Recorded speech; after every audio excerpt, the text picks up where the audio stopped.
Saulo Calderon, espíritos obsessores conseguem interferir nos sonhos das pessoas? Conseguem. Na verdade, eles pegam aquilo que nós somos, né.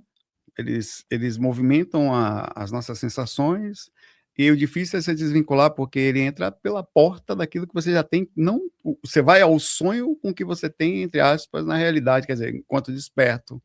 Mas o sonho nada mais é do que uma porta para aquilo que você sem freios, daquilo que você é. Então eles usam e usam muito. Eu fiz um vídeo agora há pouco falando exatamente sobre que quando você desperta, você tem que dar uma olhada como você está. E eu, por exemplo, tenho 50% de chance de não estar de ter tido uma variação, mas é 50% de chance. Hum. Eu preciso saber como estou, por que estou, onde andei, o que aconteceu, renovar, refazer, justamente porque sei dessa brecha. Eu tenho controle mais ou menos enquanto eu estou desperto. Na hora que eu apago a consciência, eu não sei mais o que pode acontecer, né?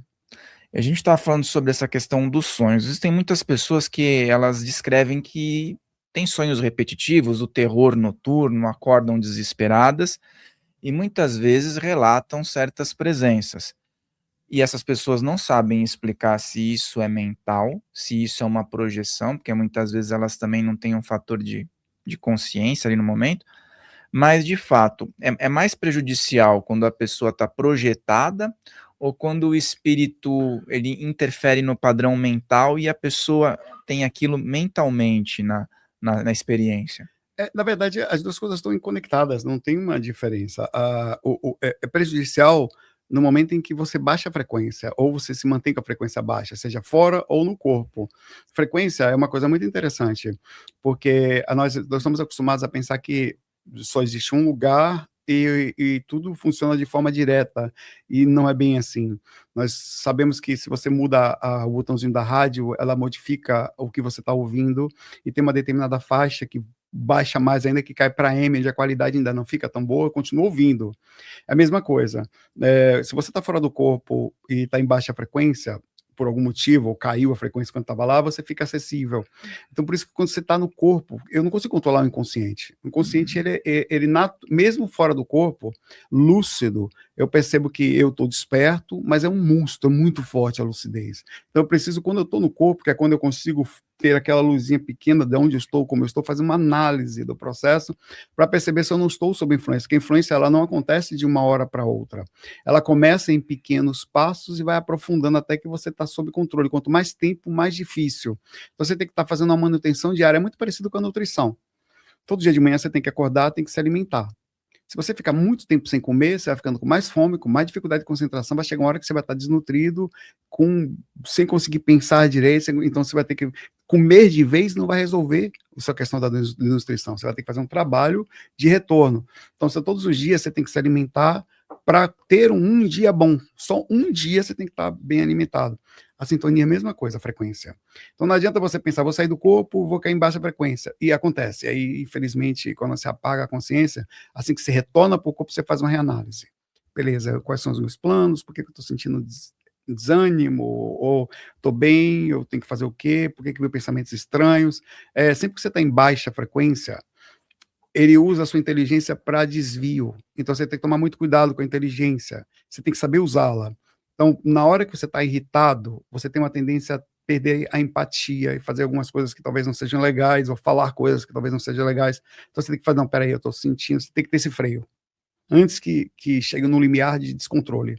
Eu estou percebendo que eu não estou bem, cara. Eu vou fazer uma besteira, eu vou agir, eu vou fazer uma, antes de qualquer coisa, reanálise. Você já diagnostica, é um diagnóstico. Eu não estou bem, eu vou fazer uma prece, eu vou botar uma musiquinha aqui agora, eu vou renovar as coisas que eu preciso. Sabe a coisa que eu faço, Fael? Quando eu estou muito bem, lúcido, no corpo, melhor que eu posso estar. Não é em paz assim, eu pego um caderninho e anoto assim, eu, Saulo, nesse momento, me sinto lúcido, me sinto pleno. Eu sei que não é uma coisa que eu mantenho sempre. E nesse momento eu queria falar para o Saulo, que em algum momento talvez não vai estar assim. Não desista das coisas que você sabe que são importantes. Por exemplo, a medicina, a sua família, né? Fazer a coisa certa, manter a ética. Por que você mantém o GVA? Então, eu faço 2 coisas. Você coloca um cheirinho na carta e coloca uma música. O cheiro é uma coisa muito interessante. É o sentido mais forte que nós temos instintivamente no nosso corpo. Quando você sente um cheiro, pra você ter ideia, o paladar tem 5 tipos só. O cheiro, são mais de 10.000 tipos de identificações diferentes, e é o único que vai direto para o cérebro. Todos os outros passam antes pelo tálamo, de tão forte que é. A música, porque é o segundo sentido mais forte. Então você grava a mesma música que você ouviu na hora que você escreveu e deixa um cheiro. Porque na hora que você lê, que estiver em baixa frequência, o Saulo do futuro vai cair a frequência eventual. Como você também vai, e todos nós. Eu cheiro, coloco a mesma música e leio o Saulo lúcido. Eu falo, caramba, velho, esse é o certo. Eu vou voltar a fazer o certo. Porque aí eu me realinho. E essa questão da projeção astral, depois a gente vai entrar nesse lance da realidade, que eu acho legal também. Bom, se a gente, hoje, qualquer pessoa pesquisar na internet projeção astral, e sobretudo alguns anos atrás, né, inevitavelmente iam cair em seus conteúdos ou nos conteúdos do Wagner, mas você tem muitos conteúdos, hoje tem mais pessoas, hoje popularizou um pouco mais, mas antes, assim, inevitavelmente as pessoas iam buscá-lo ou iam chegar até o Wagner e tal, né, e normalmente as pessoas, elas estão cheias de dúvidas e também sobre aspectos até ilusórios em relação à experiência. Você como um projetor experiente, que tem inúmeros relatos, qual é a frequência da projeção astral numa pessoa que tem isso inerente, né, como o teu caso, e no caso dessa frequência, existe alguma janela que seja importante também para que não hajam as experiências lúcidas? Olha, a frequência ela vai muito porque, por exemplo, de como você está é o tempo que você dá para calma com que você está. Exemplo, estou de férias. Eu deito, fico acordado, durmo mais, estou saindo mais do corpo, não estou agoniado com a faculdade. Então, esses dias eu tive uma experiência bem legal, eu vou dizer, eu tive 2, 3 numa noite. Então, é bem relativo isso, porque mesmo não existe experiência, a experiência ela vai acontecer, mas o que mais existe na projeção astral, além da experiência, é como você se mantém durante o processo. Porque não adianta nada você ter muita gente que saía do corpo na infância e depois não sai mais. Por que isso acontecia? Porque ela era criança, ela estava entrando no mundo, ela não tinha contas, não tinha filho, não tinha cobrança da sociedade. Então ela conseguia sair do corpo. Por exemplo, o Jimmy, que é meu afilhado, ele sai do corpo com facilidade, sai direto, tem experienciazinhas assim. Então o mais difícil é isto, porque a experiência ela vai acontecendo no meio, você vai ficando mais experiente, mas não necessariamente ela vai lhe dar o gabarito para continuar a projeção astral. A projeção astral é a humildade do contato com você mais puro possível. É uma lucidez que você vai mantendo. A lucidez você não tem, você mantém ela. Então, a projeção astral é assim, eu consigo porque eu digo, porque não é você chegar cheio de conhecimento aqui, conheço tudo, mas você não consegue colocar em prática uma coisa tão simples. Parar para respirar, parar para cuidar de você, verificar, diminuir as intenções na hora que você está nessa correria. Bom, agora eu vou parar um pouquinho, vou respirar, vou fazer uma prática, calmo, vou desligar tudo, vou ficar um pouquinho comigo. Se você não consegue fazer isso, a projeção astral vai fechar para você. E às vezes a pessoa está numa relação nova, tem filhos, isso você sabe que pega a pessoa. Então quando ela vai dormir, ela está cansada, ela não tem muito tempo, e ela até pensa, poxa, agora são 9 horas da noite, eu vou ter que acordar às 5, se eu não dormir agora, então a projeção astral não pode ter isso, você tem que estar tranquilo. As minhas experiências, se você pegar o livro do Valdo, sabia que ele passava 3 horas praticando, às vezes 1h30, hora. Tem uma experiência do Valdo que ele vai deitar às 11 e pouco, 2 horas da manhã ele já está praticando sem pressa. Então, a projeção pode acontecer em 5 minutos, pode acontecer daqui a 3 horas. Esse tempo ele é muito relativo a como que você está com você, o tempo que você consegue fazer isso. Então, eu tiraria a questão da experiência, porque você é do corpo novinho, tá? Veio de outra vez, não.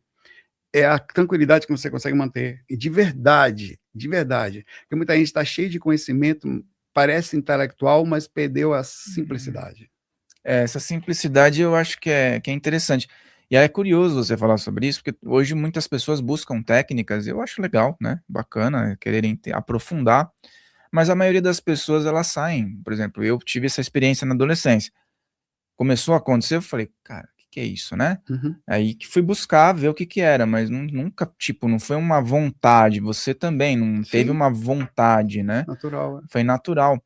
mas a partir disso vai se desenvolvendo, né? Você foi desenvolvendo técnicas e tudo mais, né? Você vai ficando... a técnica é assim, a gente vai percebendo que tem coisas que facilitam, mas é a mesma coisa. Por exemplo, o que é a técnica?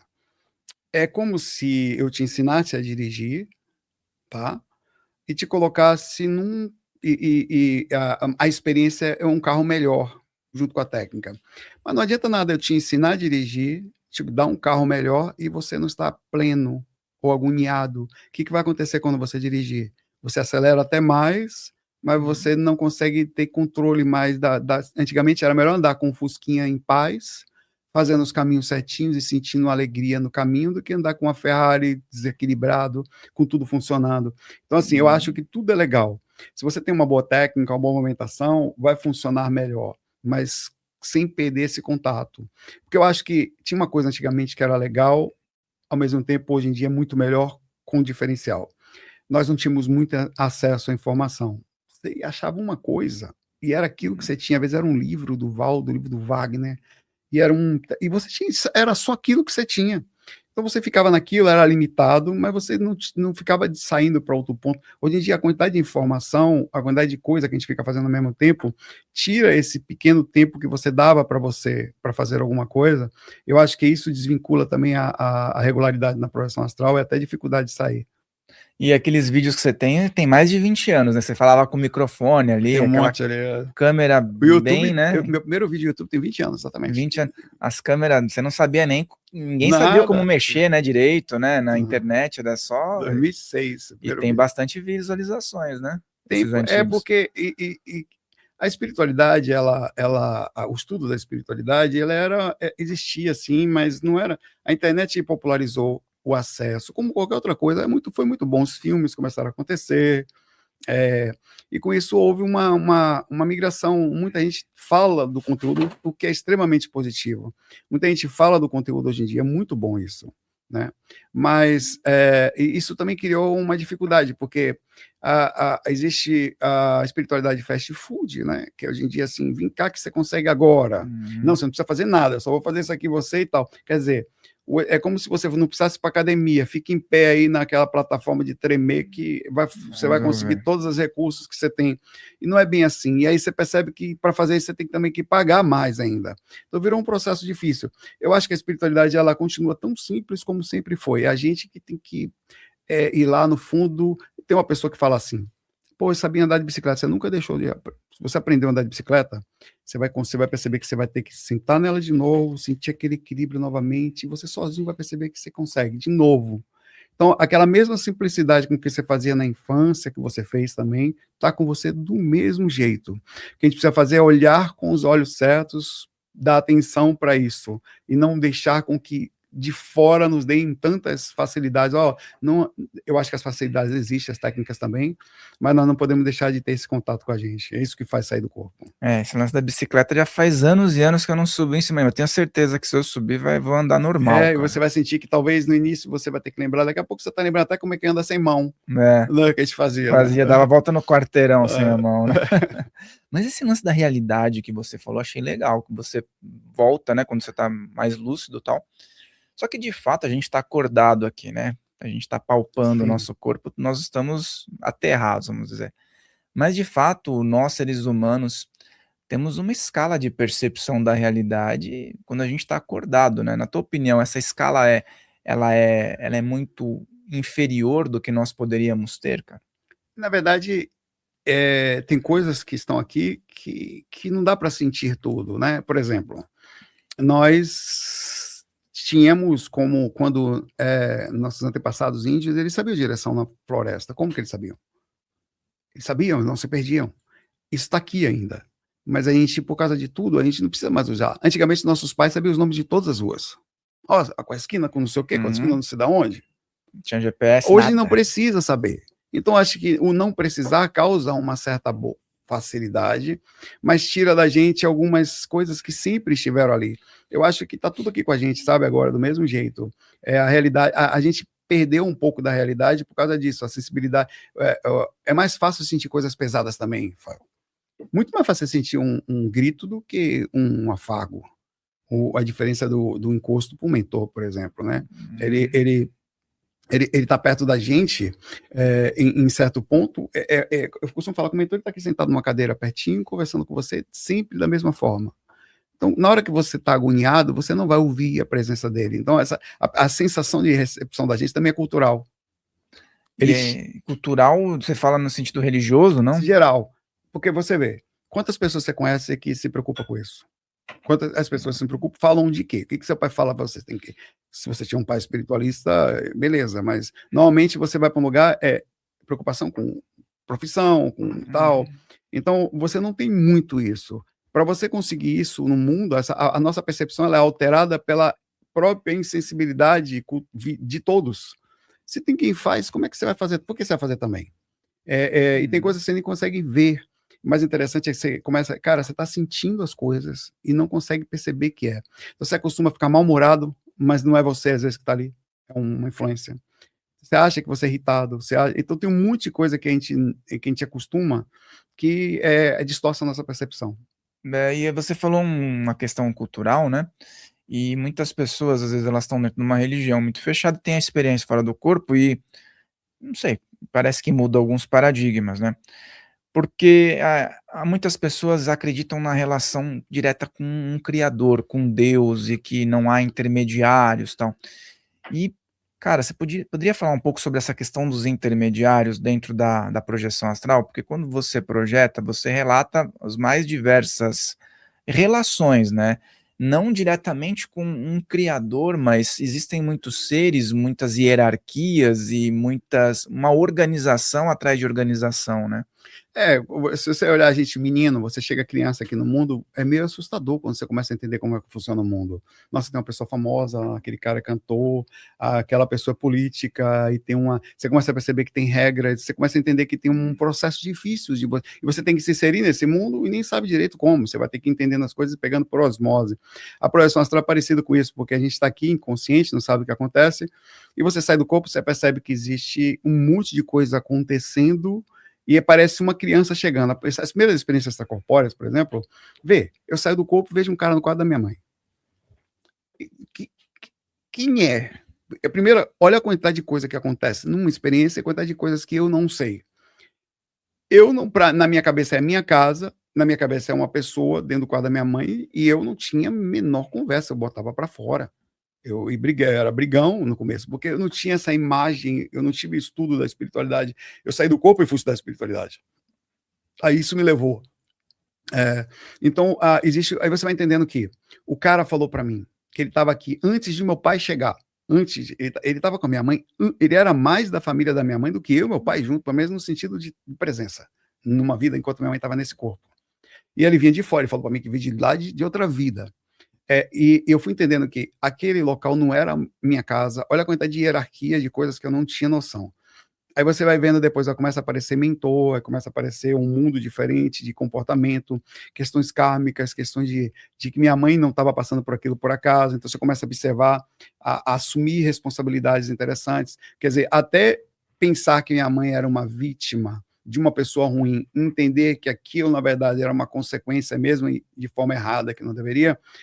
Você pega um mundo como um menino e você começa a modificar seu entendimento sobre isso e tem que mudar comportamento. Então a projeção astral ela tem muito disso, você vê a coisa como ela é, e não é alguém que te falou.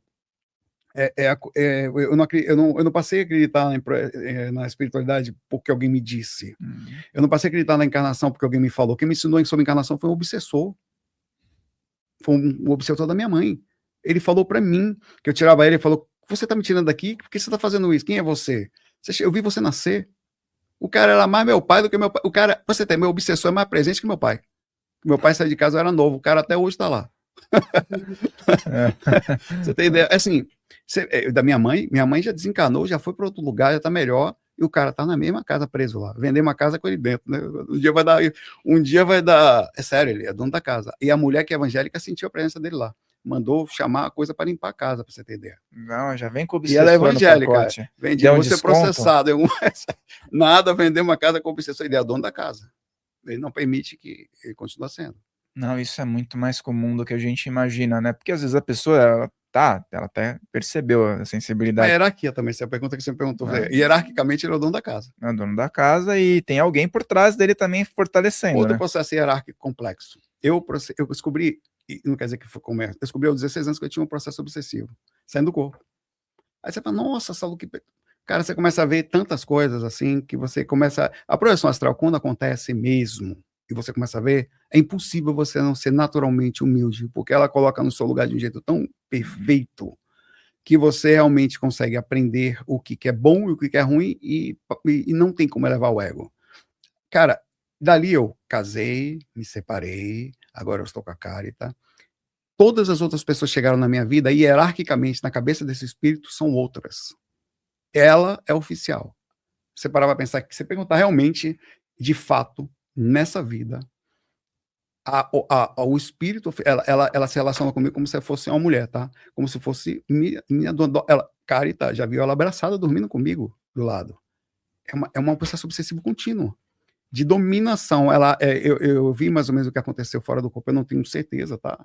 Mas o que eu vi foi que aconteceu uma coisa fora do corpo, ela tirou em outra vida. Eu vi fora do corpo. E ela atentou contra si mesma, fazendo o que a gente chama de autoextermínio, né? Hoje em dia a gente pode falar outras palavras, mas é assim. E ela continuou me perseguindo como se fosse a mesma coisa, e não mudou, ficou lá. E eu desencarnei, fui para outro local, não sei se voltei, se fiquei lá, encarnei de novo, ela continua. Então, assim, na cabeça desse ser, hierarquicamente, ela é... Então, você começa a pegar o processo psicológico complexo de um ser, você vai vendo, aí você vai pegando outras hierarquias que a gente vai falar depois, que é hierarquias de controle, de assédio, de dominação, de facção, de seres que controlam, porque aqui tem, cada rua tem um segurança ou um flanelinha, astral também. Isso que você falou, eu acho que dá uma vazão para a gente falar sobre muitas coisas. E eu me familiarizo com o que você falou, porque eu também descobri essa questão na projeção astral e não era agradável. Assim, muito desagradável o layout do ser que me perseguia ali, drenava, queria drenar energia e tal. E eu falei, se for só isso, essas projeções, depois a gente vai tendo uns presentes, né? Vai melhorando também algumas questões e tal. Mas sobre o assédio espiritual, né? Hoje nós estamos dentro de um universo aqui que a gente vê muitas pessoas, às vezes até afirmando que estão completamente livres do assédio espiritual. Uhum. E eu queria que você falasse um pouco isso sobre essa situação. Se existe realmente no mundo que nós vivemos a possibilidade de alguém estar completamente livre de um ataque obsessivo. Olha, o Valdo falava disso, chamava de esperto, desassediado permanente total. É assim, nós não podemos nunca afirmar que não, tá? Talvez se você ficasse numa frequência extremamente alta, constantemente, você não passaria. Mas Jesus passou por assédio por 40 dias. Então, está na Bíblia. Eu mencionei isso outro dia, se ele passou, né? Mas não quer dizer que... Para você não... você pode falar, mas tá... Vamos lá. Então, eu estou falando de uma consciência em alto nível, né, de alto nível, de incrível, talvez um dos caras mais incríveis que a gente teve aqui na Terra, que fez o que fez e passou por assédio. Então ele também, Jesus, ficou nervoso em alguns momentos, tem hora que derruba as coisas nas feiras, assim, e tal, que ele fala dos fariseus, ele fica. Então, assim, nós também temos mesmo grandes consciências. Eu não posso dizer para você que uma pessoa não podia ficar assim, mas eu digo a você uma coisa, existia um tipo de assédio que ele vai para um limite maior do que a gente imagina. O assediador de Jesus provavelmente não é o mesmo do nosso. Ele está falando de caras extremamente capazes, inteligentes, e eles existem. Então assim como, por exemplo, você tem um bandido da rua e você mexe com um cara, você tem um cara que faz um dossiê para você, que é esses caras aí internacionais aí que você não consegue controlar um negócio desse.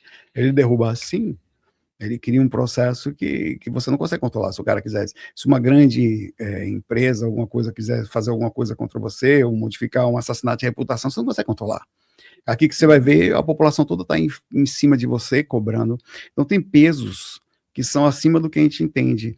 Então a lógica diz que, na dúvida, você mantém uma certa segurança e uma certa humildade verdadeira, inteligente, aquela humildade de se colocar no lugar certo.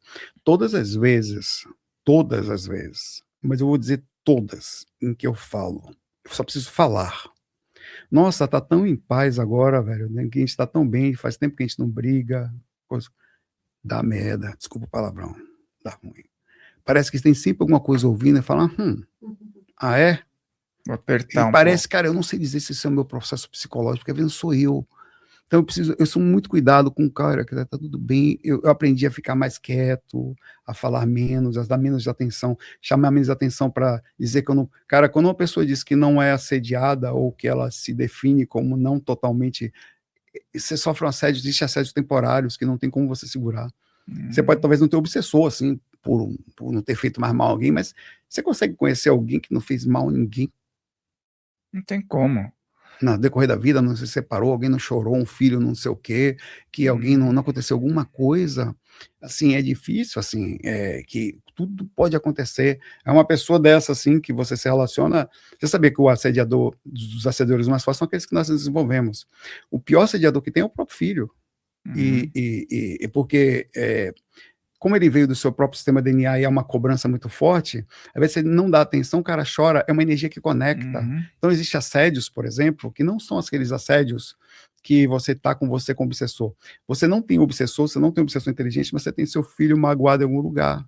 Uhum. Aquela energia que ele gera ali, cara, é tão ferrenha que você sente um buraco no coração vindo para você. Existe outro tipo de assédio também, que é o assédio da energia, que ele não chega a ser um assédio pessoal, mas não deixa de ser um assédio até certo ponto não direcional, mas quando alguém está mal, o planeta não está bem. Se você, como é que você está em paz? Você pode até falar, estou proporcionalmente em paz, mas você não tem como falar que está em paz porque você é acessado pela tristeza do cara que está ao Uhum. redor de você. Então, existem outros fatores envolvidos nisso aí. Eu não consigo ver uma pessoa desassediada total aqui. Ela sempre vai passar por um processo ou outro aqui. Cara, é muito complexo isso que você falou. Realmente, ela abre uma lacuna para a gente pensar muito, porque até o lance do fazer mal é praticamente impossível, porque às vezes você não Você não teve a tem. intenção, mas a pessoa se sentiu lesada. E pensa assim: você se relaciona com alguém. Pensa lógico, simples. Seja quem for, você está casado. Você pode acordar amanhã e falar: não quero mais. Tem alguma coisa errada? Não, sério, tem alguma coisa errada Não, nisso? você tem sua A pessoa escolha. pode chorar, se triste, sinto muito, tal, mas tem alguma coisa errada? Não. Pensa. Você virou as costas, foi embora. Tudo bem. Essa pessoa ela não está regularizada com essa informação. E aquilo ficou uma pendência, mesmo que você não tenha feito nada. Enquanto essa pessoa chorou por você, isso é um assédio mais forte do que você imagina. Às vezes mais forte do que se tiver um obsessor do lado. Porque essa energia, ela conhece seu GPS, ela conhece você profundamente, você teve envolvido com ela até do último fio do cabelo em relações de todos os tipos. Você não vai, por mais que você pense em se desvincular tão fácil, é um magnetismo, isso é um fato. Então não tem o desassédio, você teria que estar vivendo num nível de bondade muito grande, e é muito difícil.